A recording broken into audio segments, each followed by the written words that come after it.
जादुई तोता। एक छोटे से गांव में एक गरीब परिवार रहता था। उस परिवार में रामू और उसकी बीवी सीता उसके बेटे चिंटू के साथ रहते थे। उसी गांव में एक तोता भी रहता था। उसका नाम था रघु। वो किस्मत का धनी था। जहां भी जाता वहां किसी भी चीज की कमी नहीं पड़ती थी। एक दिन रघु उड़ते उड़ते उस गरीब परिवार के घर गया। रघु सोचता है, अरे वाह, लगता है यहाँ आज बहुत अच्छा खाना मिलेगा। मैं पेट भर के खाऊंगा। वो एक कटोरी में रखे अमरूद देखता है। अरे वाह, अमरूद, मुझे तो ये बहुत पसंद है। मैं तो इसे पेट भर के खाऊंगा। रघु तोता अमरूद खाने ही लगता है। तभी सीता रघु को अमरूद खाते देखती है तो गुस्सा हो जाती है और उसे वहां से भगा देती है। भाग यहाँ से, न जाने कहां से आ जाते हैं।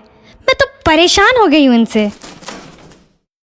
सीता के भगाने के बाद रघु चुपचाप से एक कोने में रहता है। धीरे धीरे उस परिवार की बरकत होने लगती है। एक दिन रामू और सीता खाना खाते वक्त बातें करते हैं। आजकल हमारी बहुत तरक्की हो रही है, काम भी अच्छा चल रहा है। रामू कहता है। इस पर सीता कहती है, सच कहा, भगवान हमेशा ऐसे ही हम पर मेहरबान रहे। बेटा चिंटू भी कहता है, पिताजी, मुझे खिलौना लेके दो ना, मेरे सभी दोस्तों के पास है। रामू कहता है, ठीक है, जरूर लाऊंगा। सीता कहती है, कितने खुश है सब, मेरे परिवार को किसी की नजर ना लगे। एक तरफ ऐसी बातें होती हैं तो दूसरी तरफ रसोई में रघु तोता भी अमरूद खाते रहता है। मजा आया, अमरूद खाया, मजा आया, अमरूद खाया, मजा आया। तभी सीता रसोई में आती है और रघु तोते को अमरूद खाते देख बहुत गुस्सा होती है। सीता रघु को बाहर निकालने के लिए पिंजरे में अमरूद रखती है। रघु जब अमरूद खाने लगता है तो पिंजरे का दरवाजा बंद हो जाता है और वो उसमें फंस जाता है।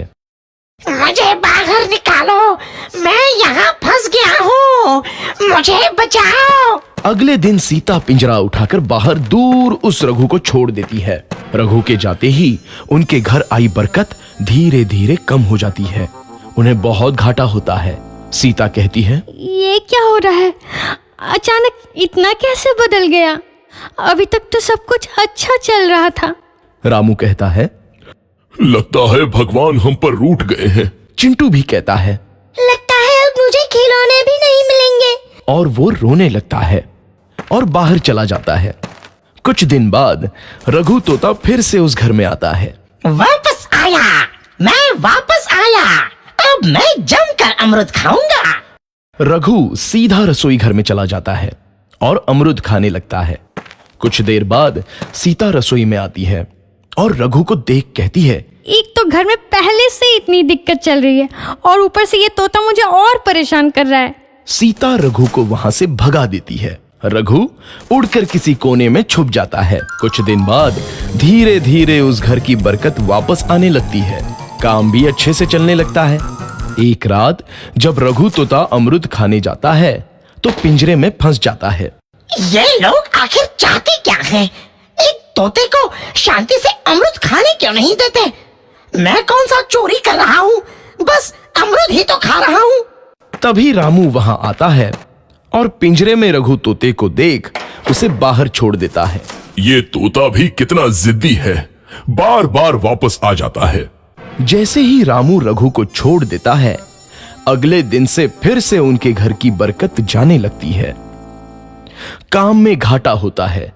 किसी को समझ नहीं आ रहा था कि ऐसा क्यों हो रहा है। रघु तोता घर आता है तो अचानक बरकत आती है और जब रघु तोता को बाहर निकालते हैं तो बरकत चली जाती है। एक दिन सीता रघु तोते के घर आने और बाहर जाने की स्थिति पर नजर रखती है। ये तोता जब भी घर आता है तो घर में बरकत आती है और जैसे ही ये घर से बाहर जाता है तो उसी के साथ बरकत भी चली जाती है। कहीं ये जादुई तोता तो नहीं है? अगली बार जब ये तोता घर आएगा तो मैं इसे कहीं नहीं जाने दूंगी। सीता रघु का बहुत इंतजार करती है, लेकिन रघु तोता दोबारा उस घर में कभी नहीं आता।